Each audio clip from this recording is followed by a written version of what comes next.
Atop the tallest of earth's peaks dwell the gods of earth, and suffer no man to tell that he hath looked upon them.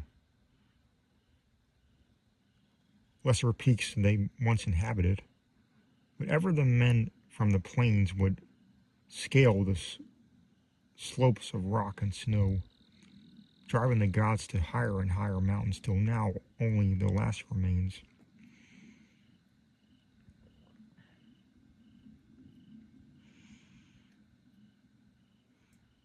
When they left their older peaks, they took with them all signs of themselves, save once, it is said, when they left a carven image of the face of the mountain, which they called Negranic.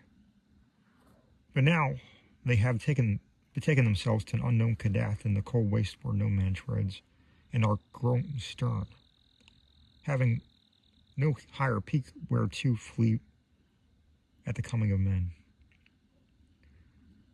They are grown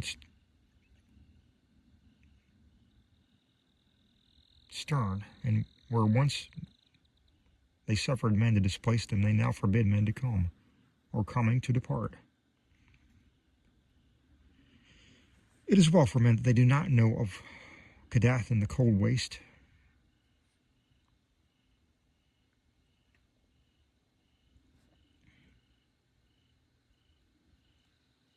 else they would seek indigenously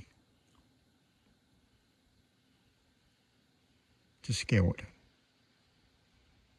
Sometimes when Earth's gods are homesick, they visit in the still night the peaks where once they dwelt, and weep softly as they try to play in the olden way and remembered slopes.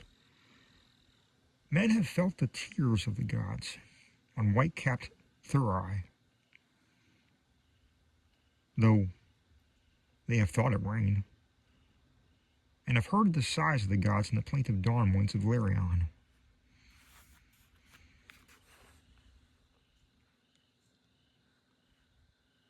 In cloud ships the gods are wont to travel, and wise cotters have legends that keep them from certain high peaks at night when it is cloudy. For the gods are not lenient as of old. In Ulthar, which lies beyond the river sky, once dwelt an old man avid to behold the gods of earth, a man deeply learned in the 7 cryptical books of Hassan, and familiar with the Akkadic manuscripts of distant and frozen Lomar. His name was Barzai the Wise, and the villagers tell of how he went up a mountain on the night of the strange eclipse. Barzai knew much of the gods that he could tell of their comings and goings, and guessed so much of their secrets that he was deemed half a god himself. It was he who wisely advised the burgesses of Ulthar when they passed the remarkable law against the slaying of cats, and who first told the young priest Atal where it is that black cats go at midnight on St. John's Eve.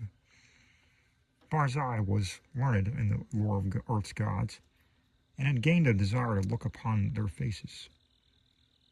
He believed that his great secret knowledge of gods could shield him from their wrath, so resolved to go up to the summit of high and rocky Hatheg Klah on a night when he knew the gods would be there. Hatheg Klah is in the stony desert beyond Hatheg, for which it is named, and rises like a rock statue in a silent temple. Around its peaks the mists play, and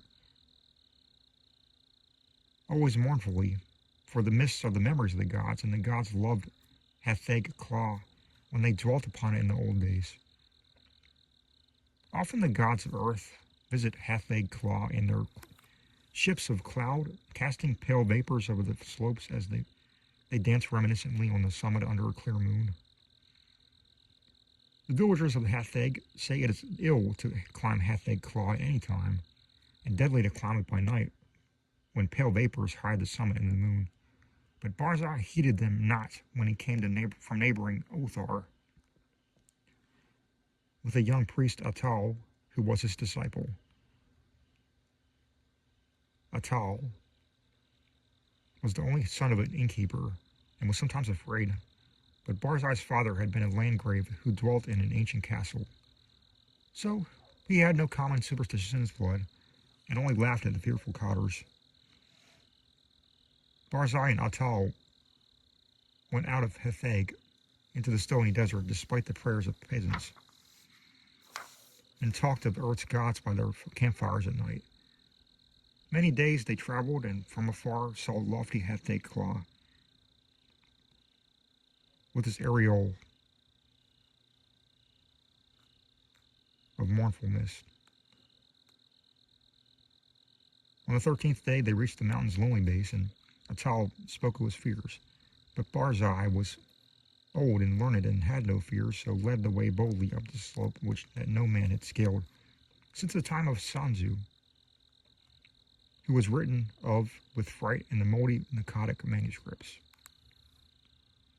The way was rocky and made perilous by chasms, cliffs, and falling stones. Later it grew cold and snowy, and Barzai and Atal often slipped and fell as they hoed and plowed it upward with staves and axes. Finally, the air grew thin and the sky changed color, and the climbers found it hard to breathe, but still they toiled up and up, marveling at the strangeness of the scene and the thrilling of the thought of what would happen on the summit when the moon was out and the pale vapors spread around. For 3 days they climbed higher, higher, and higher towards the roof of the world. Then they camped to wait for the clouding of the moon. For 4 nights no clouds came, and the moon shone down cold through the thin mournful mist around the silent pinnacle. Then on the 5th night, which was the night of the full moon, Barzai saw some dense clouds far to the north, and stayed up with Atal to watch them draw near. Thick and majestic they sailed, slowly and deliberately onward, ranging themselves around the peak high above the watchers, and hiding the moon and summit from view. For a long hour the watchers gazed, whilst the vapors swirled and the screen of clouds grew thicker and more restless. Barzai was wise in the lore of the Earth's gods and listened for certain sounds, but Atal felt the chill on the vapors and the awe of night, and feared much. And when Barzai began to climb higher and beckon eagerly, it was long before Atal would follow. So thick were the vapors that the way was hard, and though Atal followed on at last, he could scarce see the gray shape of Barzai on the dim slope above in the clouded moonlight. Barzai forged very far ahead and seemed, despite his age, to climb more easily than Atal, fearing not the steepness that began to grow too great for any save a strong and dauntless man, nor pausing at wide black chasms that Atal scarce could leap. And so they went on up wildly over rocks and gulfs, slipping and stumbling, sometimes awed at the vastness and horrible silence of bleak ice pinnacles and mute granite steeps. Very suddenly Barzai went out of Atal's sight, scaling a hideous cliff that seemed to bulge outward and block the path for any climber not inspired of Earth's gods. Atal was far below and planning what he should do when he reached the place. And curiously he noticed that the light had grown very strong, as if the cloudless peak and moonlit meeting place of the gods were very near. And as he scrambled on towards the bulging cliff and lit sky, he felt fears more shocking than any he had known before. Then through the high mist he heard the voice of unseen Barzai shouting wildly in delight. "I've heard the gods! I've heard Earth's gods singing in revelry on Hetheg Kla. The voices of Earth's gods are known to Barzai the prophet. The mists are thin and the moon is bright, and I shall see gods dancing wildly on Hetheg Kla that they loved in youth. The wisdom of Barzai hath made him greater than the Earth's gods, and against his will the spells and barriers are as naught. Barzai will behold the gods, the proud gods, the secret gods, the gods of earth who spurn the sight of men. Atal could not hear the voices as far as I heard, but he was now close to the bulging cliff and scanning it for footholds. Then he heard Barzai's voice grow shriller and louder. The mists are very thin, and the moon casts shadows on the slope. The voices of Earth's gods are high and wild, and they fear the coming of Barzai the Wise. Who is greater than they? The moon's light flickers as Earth's gods dance against it. I shall see the dancing forms of the gods that leap and howl in the moonlight. The light is dimmer, and the gods are afraid. Whilst Barzai was shouting these things, Atal felt a spectral change in the air, as if the laws of Earth were bowing to greater laws. For though the way was steeper than ever, the upward path was now grown fearsomely easy, and the bulging cliffs proved scarce an obstacle when he reached it and slid perilously up its convex face. The light of the moon had strangely failed, as Atal plunged upward through the mist, he heard Barzai the Wise shrieking in the shadows.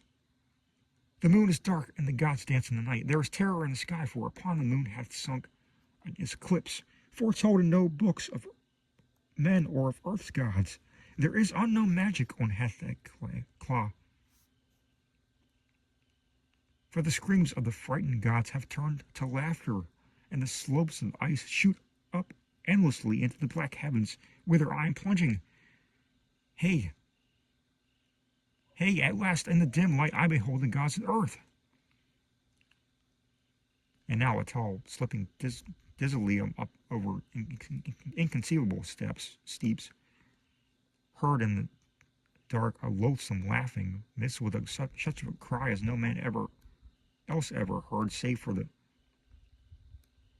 phlegethon of unrelatable nightmares. A cry wherein reverberated the horror and anguish of a haunted lifetime packed into one atrocious moment. The other gods! The other gods! The gods of the outer hells, the feeble gods of earth! Look away! Go back! Do not see! Do not see! The vengeance of the infinite abysses, that cursed, that damnable pit. Merciful gods of earth, I am falling into the sky. And as Atal shut his eyes and stopped his ears and tried to jump downward against the frightful pull from unknown heights, there resounded on Hatheg Claw that terrible peal of thunder which awaked the good cotters of the plains and the honest burgesses of Hatheg and Near and Uthar, and caused them to behold through the clouds of that strange eclipse in the moon that no book ever predicted. And when the moon came out at last, Atal was safe on the lower snows of the mountain without sight of the earth's gods or of the other gods. Now it is told in the moldy Akkadic manuscripts that Sanzu found naught but wordless ice and rock when he climbed Hatheg Claw in the youth of the world. Yet when the men of Uthar and Near and Hatheg crushed their fears and scaled up that haunted steep by day in search of Barzai the Wise, they found graven in the naked stone of the summit a curious and cyclopean symbol 50 cubits wide, as if the rock had been riven by some titanic chisel.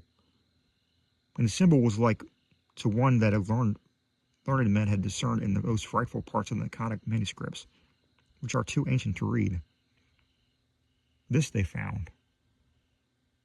Barzai the Wise they never found, nor could the holy priest Atal ever be persuaded to pray for his soul's repose. Moreover, to this day, people of Uthar and Near and Hatheg fear eclipses and pray by night when pale vapors hide the mountaintop and the moon, and above the mists on Hatheg Claw, Earth's gods sometimes dance reminiscently, for they know they are safe, and love to come from unknown Kadath in ships of cloud and play in the olden way as they did when earth was new and men not given to the climbing of inaccessible places.